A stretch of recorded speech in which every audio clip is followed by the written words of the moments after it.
Olá, meus irmãos e irmãs de Ideal Espírita, vocês amigos e amigas que nos acompanham aqui na página Estação da Luz Espírita, muitíssimo obrigado mesmo pela sua companhia. A nossa página Estação da Luz Espírita não tem fins lucrativos, o objetivo é a divulgação da doutrina espírita. E é por isso que nós reunimos aqui esta sede de matérias espíritas para que possa atender às suas necessidades, estudo, lazer, pesquisa. Você encontra aqui na nossa página Estação da Luz Espírita os livros da codificação, obras suplementares, entrevistas, palestras e os programas da Web Rádio Estação da Luz de Natal e Web Rádio Cristo Consolador de São Paulo. Ou seja, um acervo que atenda às suas necessidades, sem fins lucrativos. O objetivo é a divulgação da doutrina espírita. E agora eu convido você para nos acompanhar na reprodução de mais esse trabalho imperdível. Muito obrigado mesmo pela sua companhia e vamos juntos!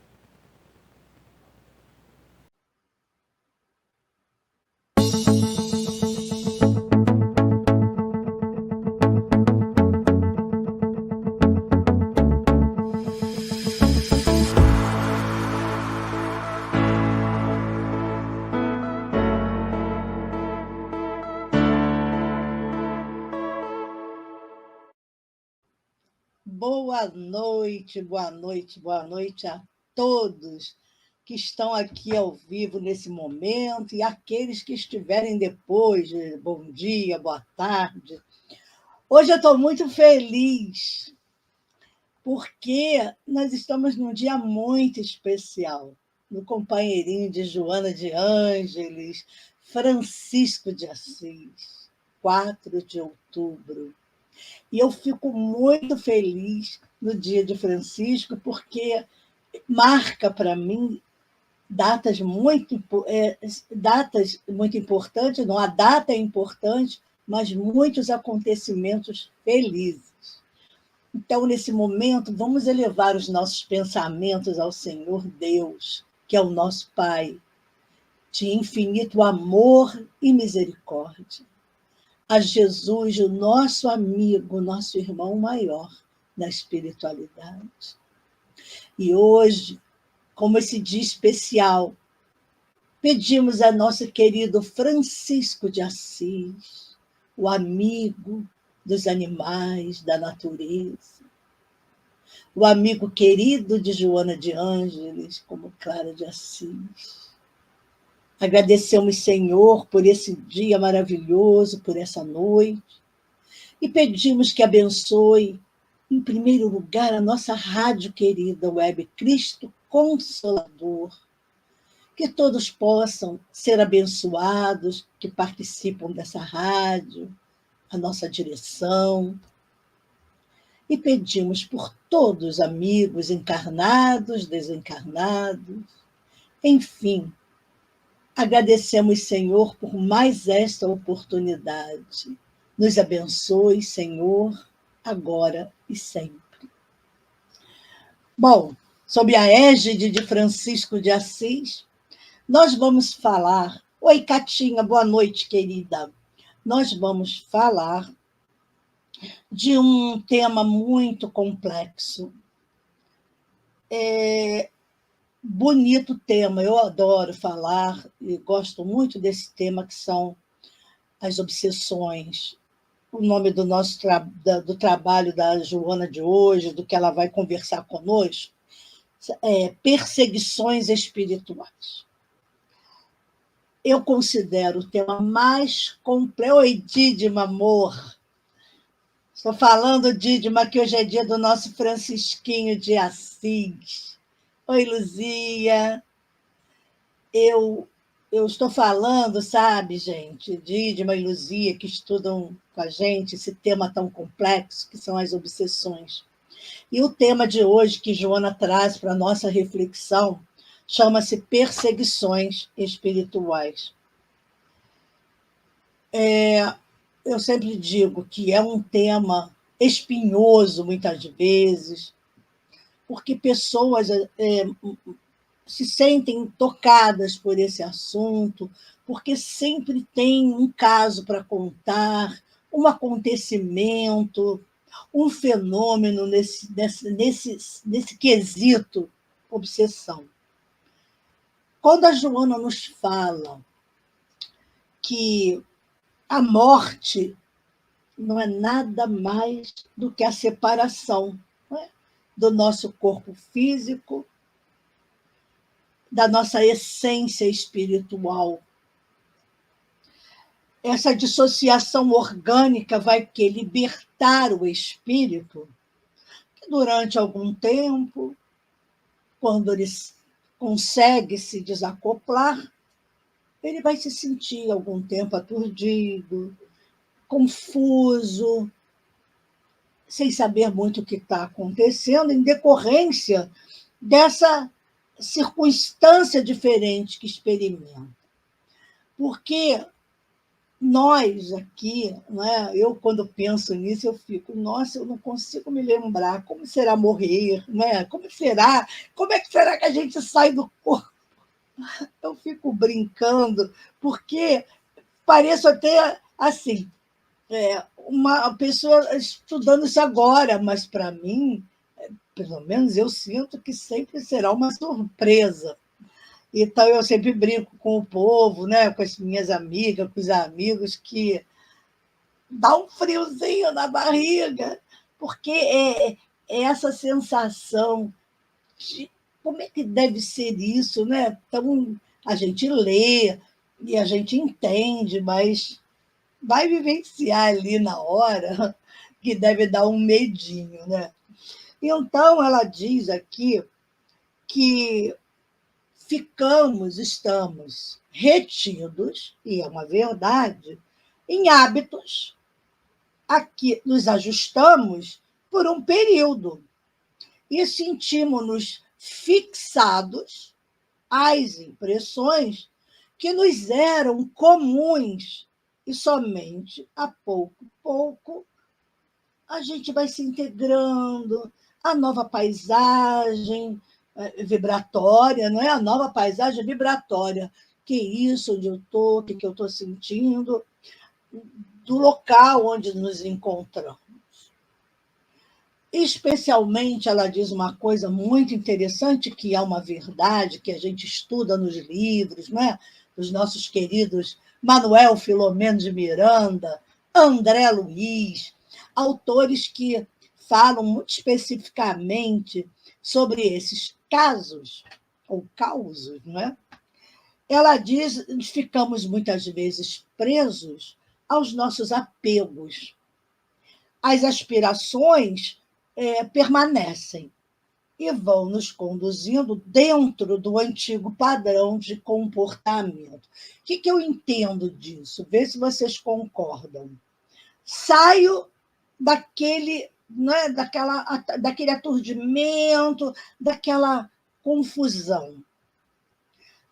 O que eu vou me lembrar quando eu voltar, for voltando, né, quando eu for conseguindo me sentir, né, no local, seja lá onde for.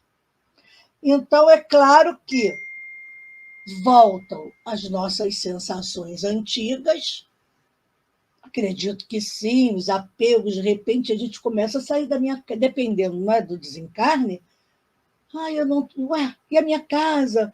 Ué, e os meus filhos? Ou então, como assim? Onde eu estou?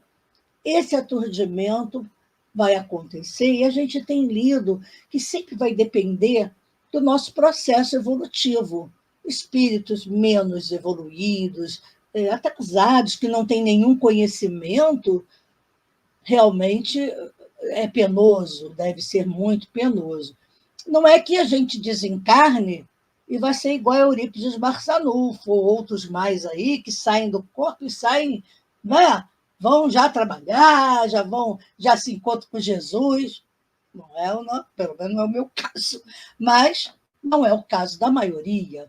Então, mas quando a gente está um pouco mais esclarecido, é claro que depois daquele torpor que a gente logo toma conhecimento, o primeiro pensamento, muitas vezes, é de oração, é de um pedido. Senhor, onde eu estou? Quero recobrar, né, a minha memória, meus sentidos. Não sei, vai depender da evolução de cada um e daquilo que ele começa a lembrar. vai sempre depender da evolução de cada um. A gente não pode dizer nada como não é, a não ser que tudo depende do nosso desencarne, porque às vezes a pessoa até é uma pessoa um pouco mais esclarecida, mas dependendo do tipo de morte, muitas vezes um acidente terrível, um sofrimento, claro que ela vai estar muito aturdida, e muitas vezes é recolhida imediatamente para um hospital da espiritualidade, onde até que ela se recomponha, pode demorar um tempo, porque ela vai ser cuidada, vai ser ali amparada pelos amigos espirituais, né? Pela equipe socorrista. E então, pode acontecer. Então, o número daqueles que permanecem em sua volta é maior do que se supõe normalmente, porque as nossas convicções, os nossos desejos continuam conforme eram habitualmente. Então, o número de pessoas que permanecem nesse sentido, não é? É muito maior do que a gente possa supor. Porque toda vez quando uma criatura humana se vincula a uma ideia, a um hábito novo, vai atrair espíritos que se encontram nessa faixa de vibrações e que passam a influenciar, não é? A nos influenciar conforme as nossas inclinações. Isso a gente já está sabendo que é assim, não é?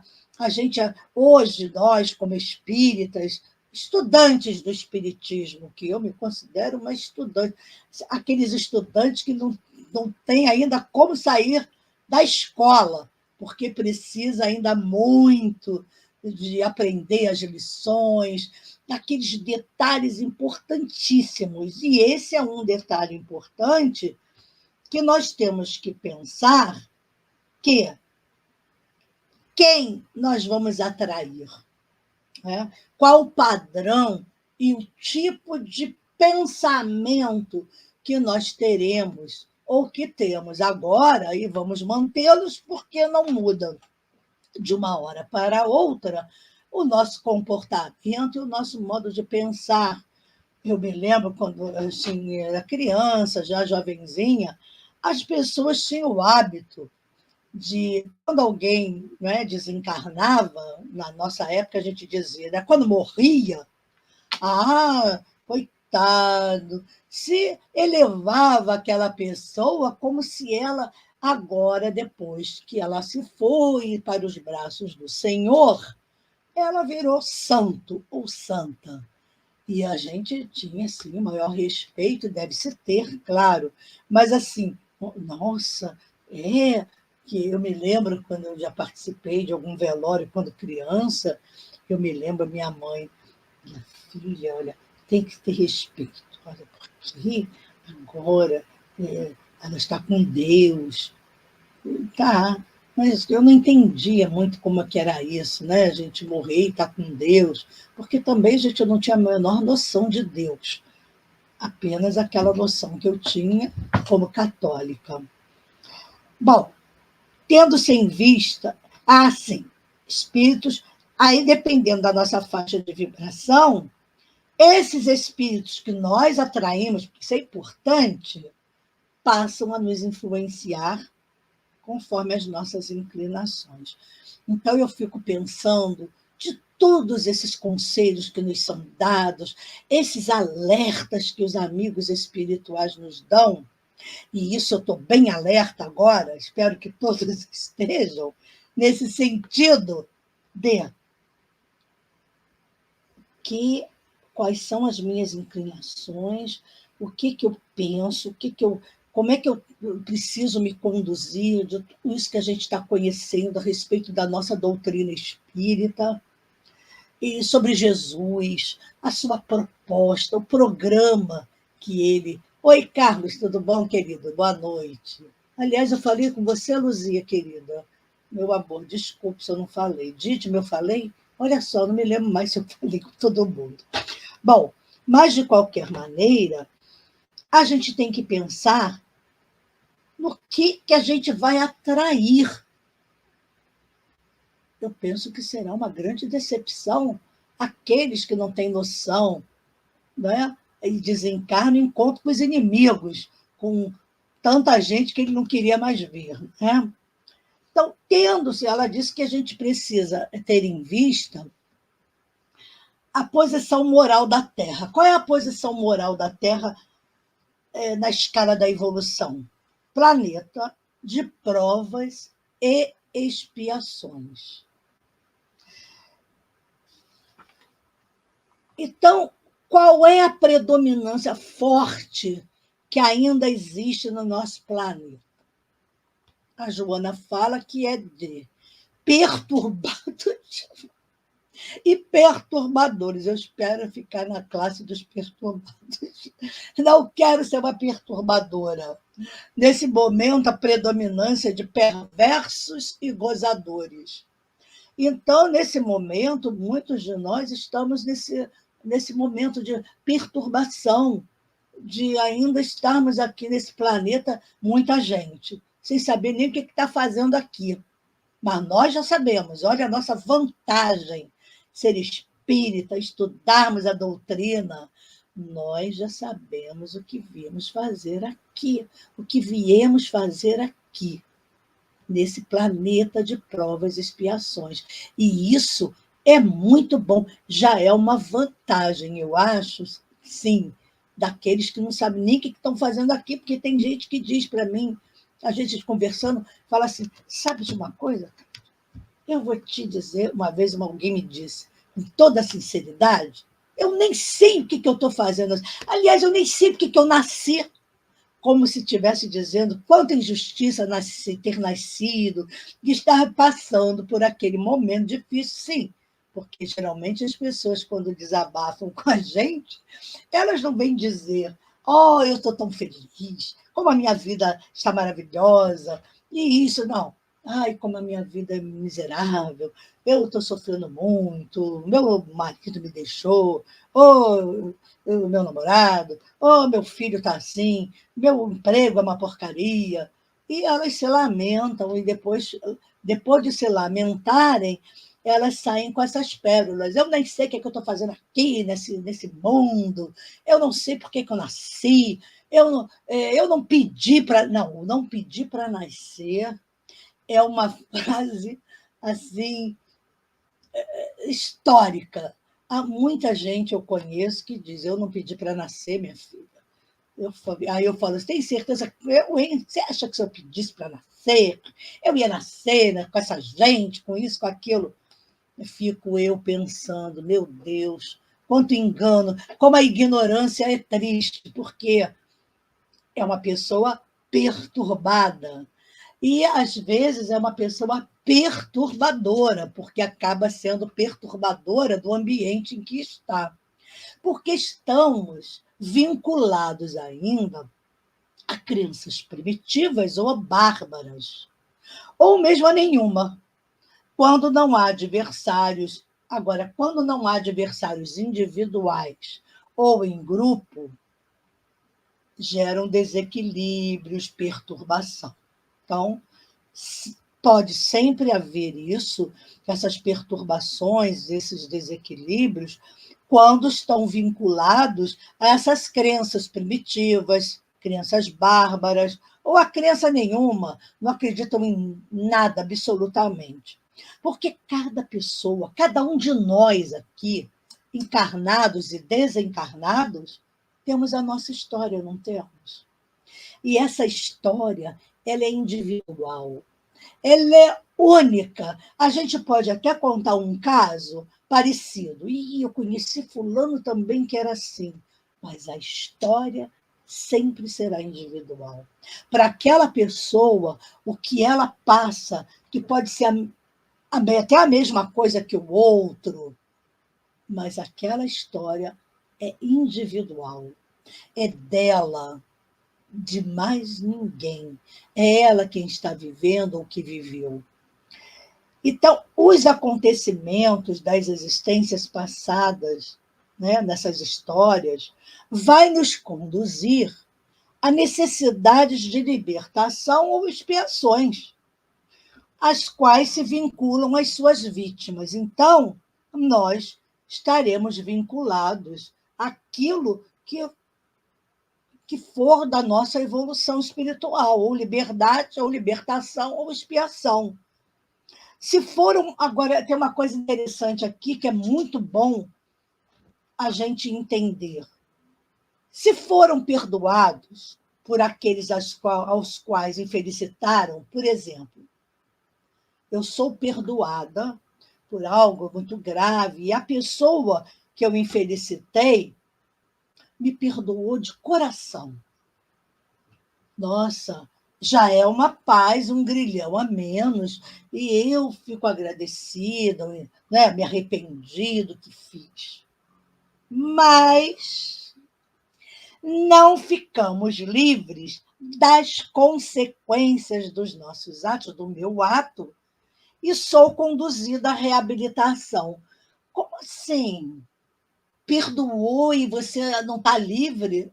Não, eu contrariei uma lei divina. O outro que me perdoou é uma pessoa grandiosa, de coração, não é? Já é uma pessoa um pouco mais ou muito mais evoluída, porque concede o perdão ao outro, não desejando que ele pague por isso. Não, a dívida para mim está paga, você está perdoado, segue em paz. Tá. Mas o que eu contraí na contabilidade divina? Eu dei um golpe, não é? Eu tentei burlar as leis e burlei. Né? Então, eu roubei a lei divina. Então, essas consequências eu terei que aguentar. Como dizia uma amiga minha, ela dizia assim: agora segura essa pemba. É verdade. Então, não, agora, é claro, quais serão as consequências? Isso é a justiça divina que vai contabilizar, porque tem muitas coisas a favor, outras contras, e esse peso da balança, somente Deus pode fazer.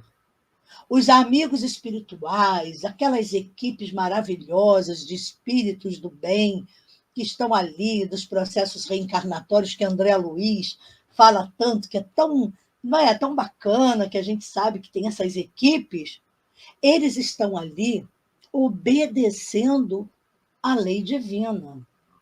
Isso não pode ser, não tem jeitinho, entendeu? Não existe corrupção, não tem jeitinho no plano espiritual. Não, aqui, poxa vida, o cara me perdoou, pô, alivia aí minha barra, poxa, eu não quero nascer nessa condição, puxa vida, afinal de contas, quem eu prejudiquei me perdoou, vocês não podem me perdoar.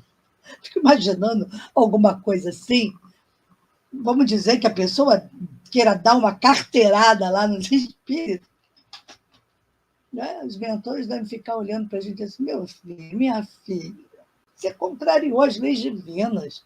Não importa que o outro te perdoe, mas você precisa pegar, é igual a pena, né? Uma pena aqui na Terra, vamos dizer assim: fiz uma droga qualquer, fui presa. Chego lá, de repente, o outro retira a queixa, eu não sei como é que é, mas, de qualquer maneira, não, aqui a pessoa é livre, né? Mas no plano espiritual, não, tá, tudo bem, te perdoou o que você fez, mas vamos para a cadeia, vamos dizer assim, para ter uma ideia associativa. Não, de qualquer maneira, você vai ter que responder por isso, mesmo que ele tenha te perdoado. Então, qual é o caminho mais seguro para essa recomposição espiritual? A conduta do amor, pautando a existência, não é? Nós temos que pautar a existência nas diretrizes éticas da fraternidade. Sempre o amor, por isso Pedro disse, né? O amor cobre a multidão dos pecados, e é uma verdade.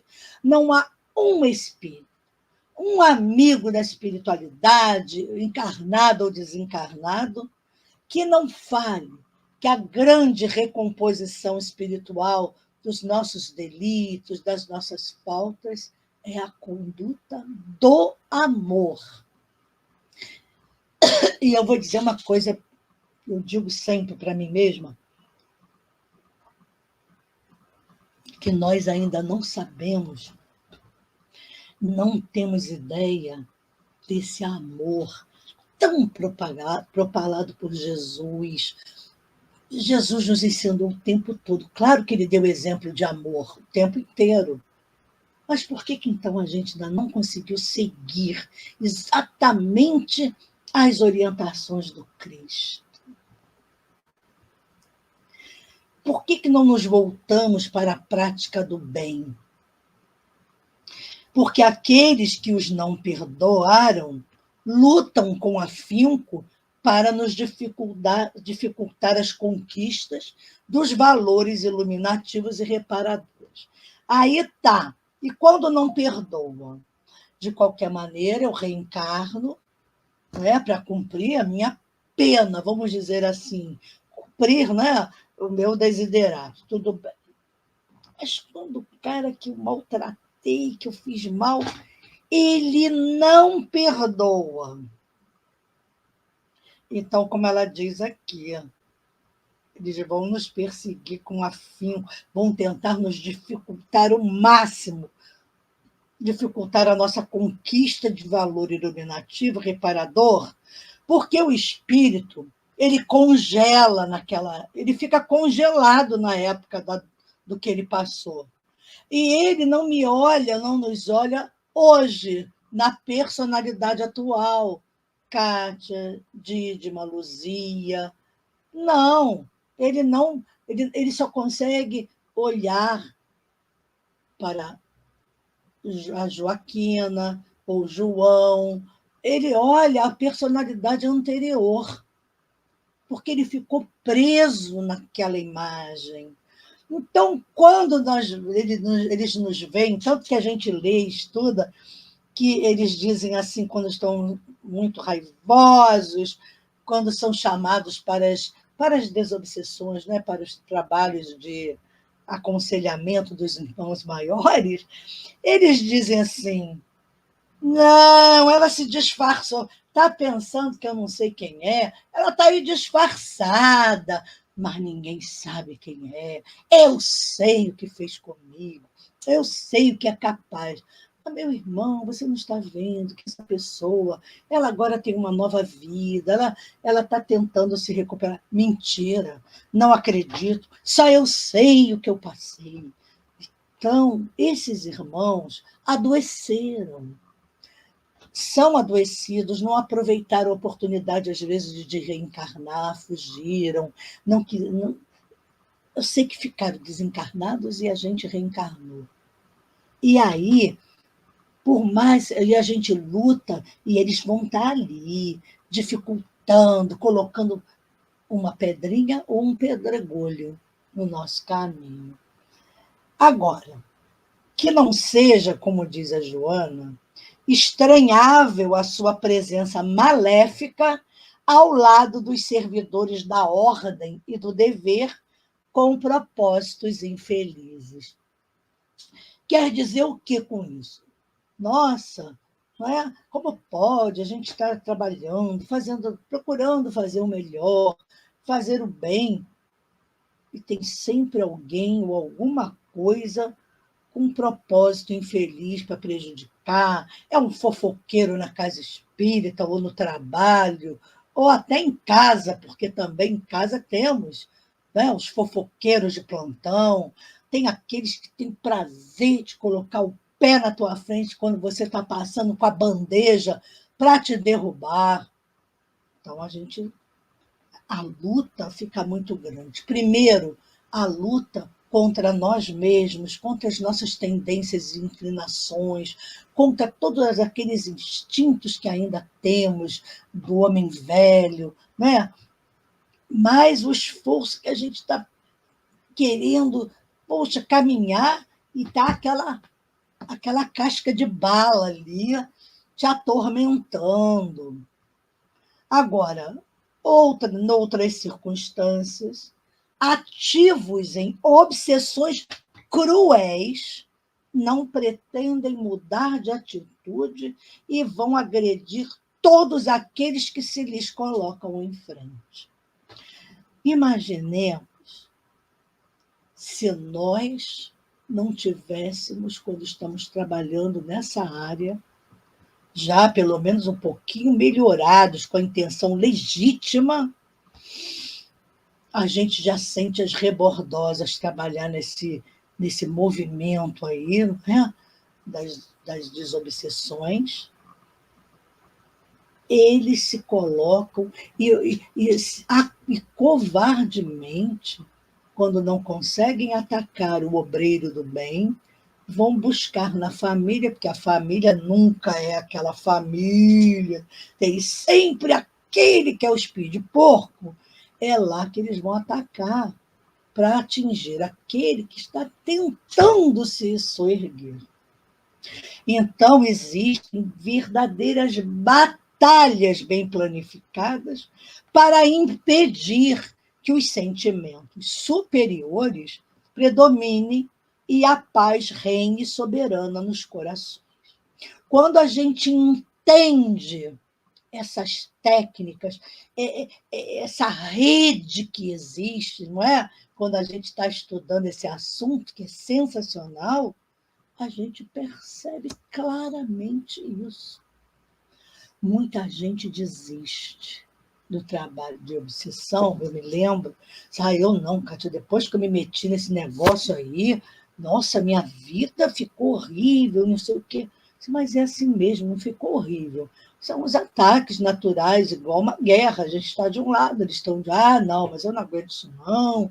E largam o trabalho, desistem da tarefa redentora, porque ficam se sentindo enfraquecidos, ficam com medo, inclusive. Agora, ela diz também desses espíritos que, se invejosos quanto ignorantes das verdades que exornam a vida, são teimosos e impertinentes, maliciosos e traiçoeiros. Aí, quando a gente lê isso, meu Deus, então não vai ter jeito, eu não vou ficar inalcançável. Mas, igualmente, são nossos irmãos da retaguarda espiritual, necessitados de ajuda e de misericórdia. Que também temos essa dificuldade ao olharmos lá o currículo da criatura. Meu Deus, eu não consigo amar essa pessoa, ter misericórdia. Existe esse grande dilema interno dentro de nós. Esses espíritos não são nossos inimigos, nem inimigos do mundo. A Joana definiu rapidamente. Eles se fizeram inimigos do amor. Olha que coisa espetacular, gente. Não é verdade? Então, se a gente passar a olhar dessa forma, essa pessoa é inimiga do amor. Porque quem ama o amor, faz mal a ninguém, não tem desejo de vingança. Agora, são inimigos do amor, mas devem ser amados. Aí é que a gente tem que praticar esse amor que nós dizemos, né? Achamos que não temos inimizades com amor.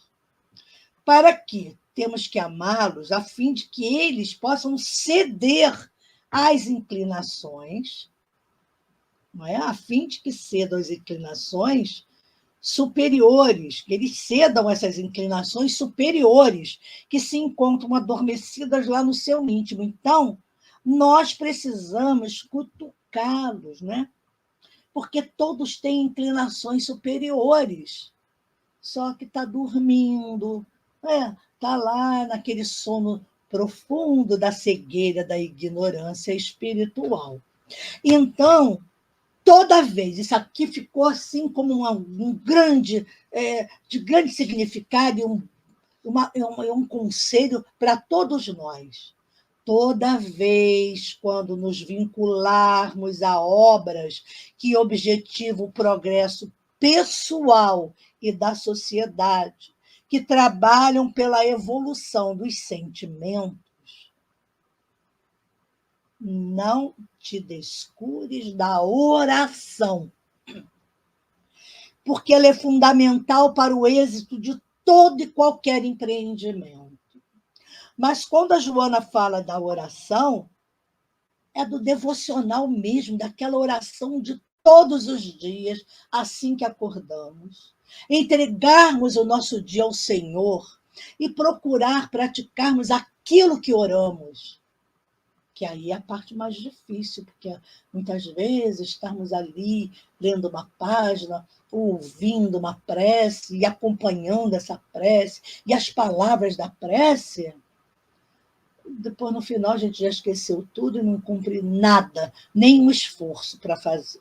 E os espíritos, quando sabem, já nos conhecem, ficam de braços cruzados, já tá, vamos ver até onde vai essa oração, esse fervor. Agora, se mantivermos essa força e essa coragem, porque tem que ter coragem, né? A coragem da fé. Temos que ter coragem de exercitarmos a fé para a gente conseguir se sentir escudados. Então, ela diz para que a gente reflexione, veja bem, em torno das nossas fragilidades e que nos robusteçamos na prece ungida de energias superiores que vão nos fortalecer, né, naquilo que a gente deseja, que é o nosso desiderado. Gente, está fazendo sentido agora o que a Joana está dizendo? Faz sentido, não é? Não é só orar por orar. É reflexão sobre as nossas fragilidades, aonde que eu estou fraquinho ainda, aonde que eu tá, onde é que por que buraquinho está escoando, né? Tem algum cano furado aí, está escoando por algum lugar.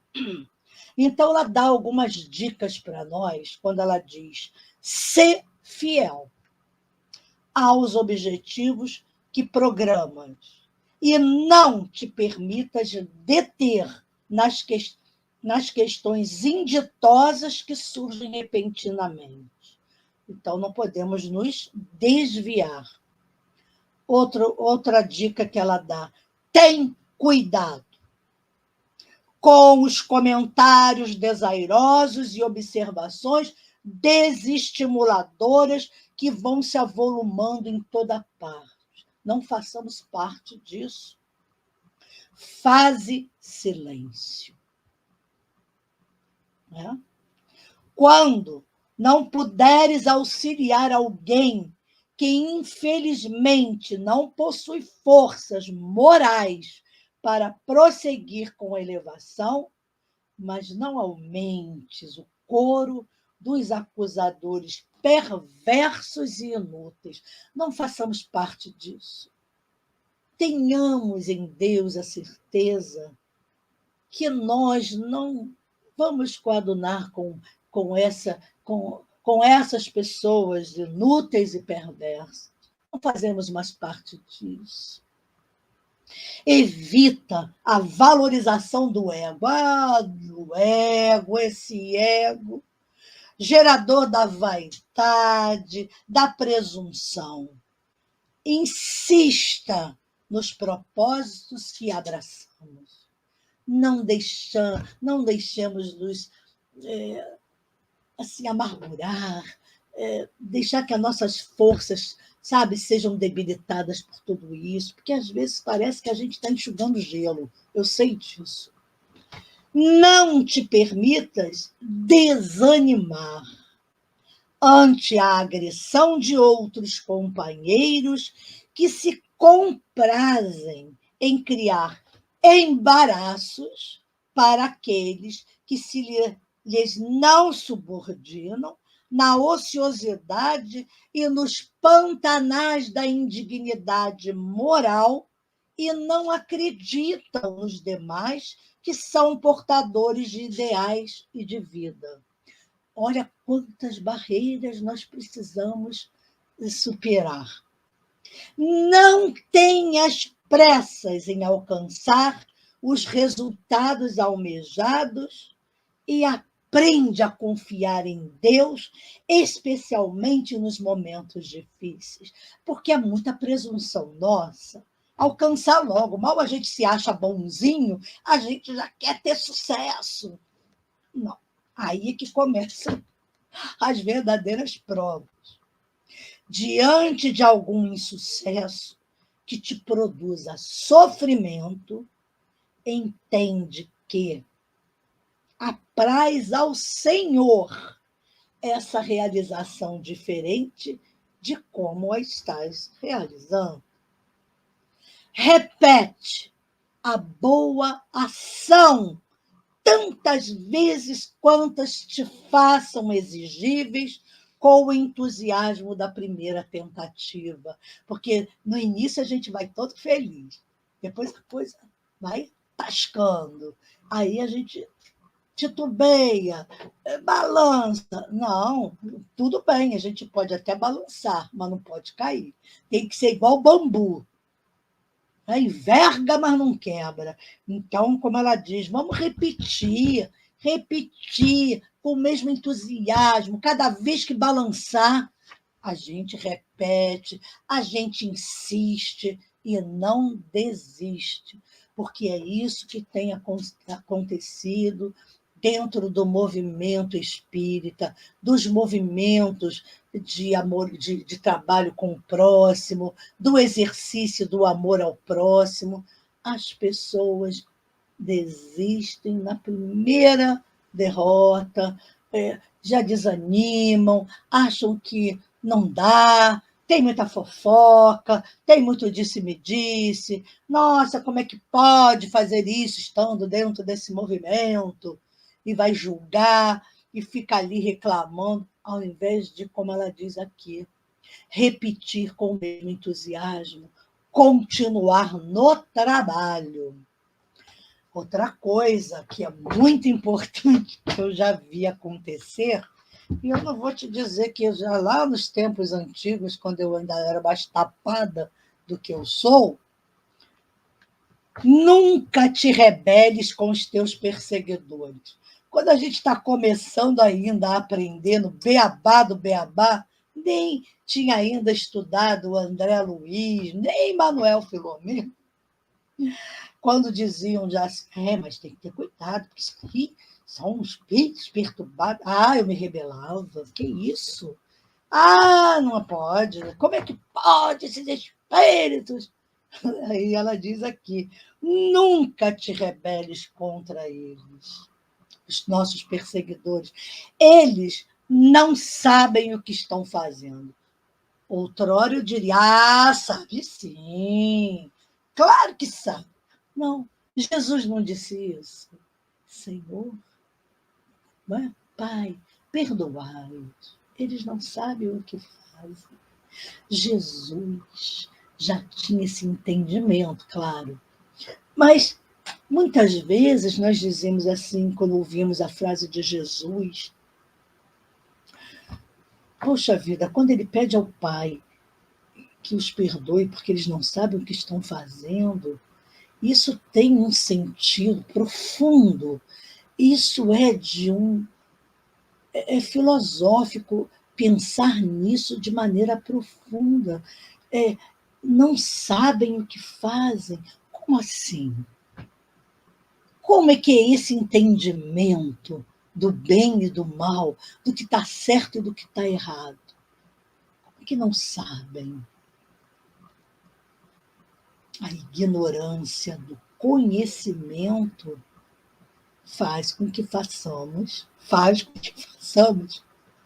coisas que até Deus duvida, porque não sabemos o que estamos fazendo, porque não temos ainda maturidade psicológica, não temos evolução espiritual, estamos agarrados apenas aos sentidos materiais, aquilo que está aqui. Então, se isso aqui aconteceu isso, então esse aqui tem que pagar, tem que fazer, não perdoo, não quero saber, quero mais é que se exploda. Quero que vá se lascar, não quero saber. Então, ela diz para que a gente possa conquistá-los com paciência e amor. Gente, paciência e amor são duas virtudes que têm e precisam ser trabalhadas muito. Paciência é a ciência da paz. E o amor, eu acabei até de comentar que como é esse amor de amar o inimigo, né? Amar todos aqueles que são assim repelidos por nós. Conquistá-los com a paciência é ter paciência, é trabalhar com essas pessoas entendendo isso, porque entender que também nós ainda não alcançamos essa compreensão e tal. Eu penso que são duas virtudes difíceis de serem trabalhadas ainda, pelo menos em mim, essa paciência e esse amor que eu acho que sinto na vida, não acredito que seja esse amor que Jesus pregou para nós, que seja o amor de Deus ainda, porque realmente muitas vezes eu me sinto muito longe de entender esse amor. Muitas vezes a gente só entende um tipo de amor e que está muito ligado ao amor da carne, o amor misturado com paixão, mas o amor desprendido, o amor espiritual, esse acho que a gente não conhece, não, mas a gente treina, sabe com quem? Com os filhos. O maior treinamento do amor de Deus é com os filhos. Também temos que ter cuidado com o amor ou o coitadismo, né? Coitadinho e estraga o filho. Não, eu estou dizendo das renúncias, não é? De tudo aquilo que a gente se propõe em cuidar de uma criança, de um filho, das preocupações, e de sermos capazes de pedir a Deus, Senhor, cura meu filho, pode me levar, pode transferir essa doença para mim. Oi, Martinha, não é verdade? Pode, eu quero essa doença, Senhor, mas cura meu filho, passa essa doença para mim. Isso é um treinamento do verdadeiro amor, que é capaz de quê? De se doar. Que esse, em plenitude, a Joana explica, não é? Que é o mais alto grau de amor, que é o da autodoação. Não é mais o impulso generoso de doar o pão, o agasalho. Então, desde que a nossa intenção seja de servir e de fazer o melhor quando pensamos em conquistar, nessa conquista através da paciência e do amor. Porque as pessoas são diferentes na sua evolução espiritual, graças a Deus que assim é. Na forma de encarar os problemas, os desafios, de sentir ideais e de lutar. Justamente por essa diferença é que cada um de nós vai agir da forma que acreditamos, ou culturalmente, da família que se tem, ou do país que se vive, né, com a sua cultura, com as suas, não é, os seus detalhes de como é viver aqui, fazer isso ou aquilo, e como é que a gente encara os desafios, os problemas? Será que a gente maximiza, minimiza? Como é que a gente encara tudo isso? Como é que é a luta? A gente luta mesmo, de verdade? E o que é ir à luta? Não é ir lá socar o outro, mas aquela luta diária conosco mesmo. Jesus disse isso, não é? Que a luta íntima é mais difícil. Porque quando mergulhamos no trabalho de autoconhecimento que Joana fala para nós, no trabalho de enxergar, fechar os olhos para fora e abri-los para dentro. Por que as pessoas têm vontade de sair correndo e obnubilar essa visão, não querer ver? Porque nem aguentam. Depois ela diz assim: sê tu mesmo, imprimindo em todos os teus atos a tua maneira especial de ser e fazer. Então, que sejamos nós, mesmo ainda capengas, mesmo ainda não tendo muita noção das coisas, porque, gente, Jesus precisa de nós, porque somos tão poucos. Aprender a dominar os tementes para se dedicar ao amor ao próximo. Pois é, mas olha só, Deus, ele sabe quem nós somos. Jesus é que é o nosso comandante aqui, no planeta. Jesus conta conosco, mesmo ainda todos tortinhos, ainda todos aleijados, mas é conosco que ele conta.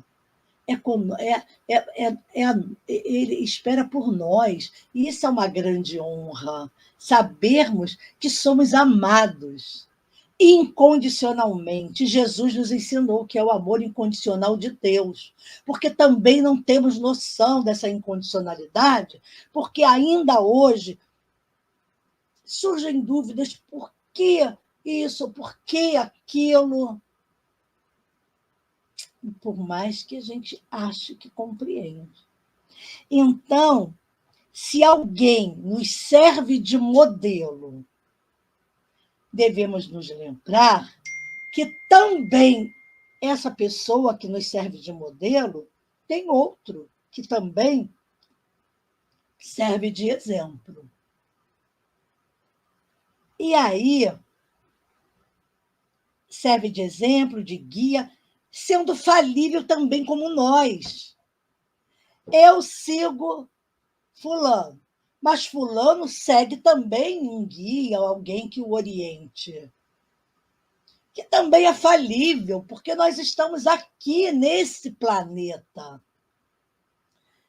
Com todas as imperfeições, ele nos aceita e conta com o pouco que podemos oferecer. E a gente diz, mas fala sério, que acha que deu muito, né? Nossa, trabalhei demais. Tem gente que deve falar assim, né? Nossa, como eu trabalhei nesse congresso. Nossa, fiz isso. Aí começa a desfiar tudo que fez. Fiz isso, fiz aquilo, olha, aguentei. Quando fulano me olhou de soslaio e falou que eu não estava fazendo nada. Aí vem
chegamos ao final da nossa atividade. Muitíssimo obrigado mesmo pela sua companhia e espero você no próximo evento.